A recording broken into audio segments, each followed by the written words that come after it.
La reconstruction après un deuil prend du temps.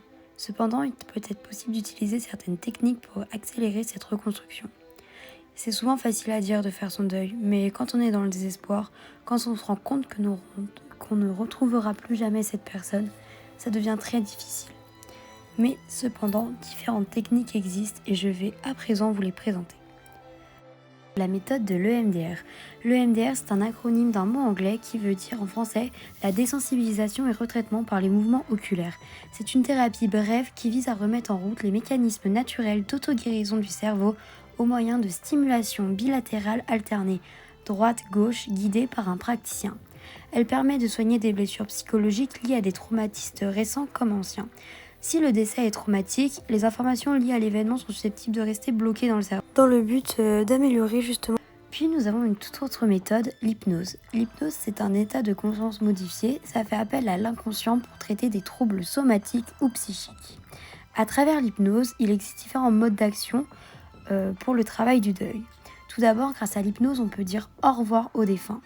Lorsqu'une disparition a été brutale ou après une longue absence, la personne qui reste peut ressentir ce besoin de faire ses adieux. Et elle peut également effacer les mauvais souvenirs, se défaire des regrets non dits.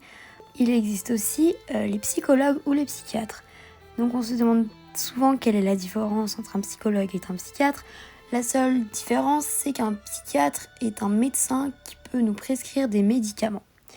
Ensuite, dans ces deux pratiques-là, on va être suivi par une personne qui va nous aider à parler de ce deuil, à parler de nos traumatismes, afin d'extérioriser tout ça.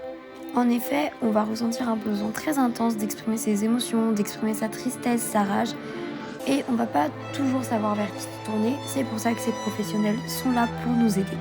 Et enfin, pour finir, je vais vous parler de la sophrologie. La sophrologie peut aider à tout moment sur le chemin du deuil, dans les mois qui suivent la perte d'un être cher ou plusieurs années après. Elle propose des outils qui permettent rapidement d'être autonome pour pratiquer chez soi. Elle va permettre d'apaiser sa peine, d'accepter la situation sans oublier le défunt et de s'autoriser à reprendre des projets de vie sans culpabiliser. On néglige souvent l'impact qu'a un deuil sur notre corps car le mental prend le dessus, mais grâce à la sophrologie, on va retrouver cette harmonie basée sur la respiration et la relaxation et cette méthode. Ainsi, voici quelques techniques pour vous aider à vous reconstruire après un deuil. Ces techniques ne marchent pas forcément sur tout le monde et chacun trouvera celle qui lui correspond le mieux. Mais il ne faut pas hésiter à aller voir des professionnels pour nous aider à se reconstruire.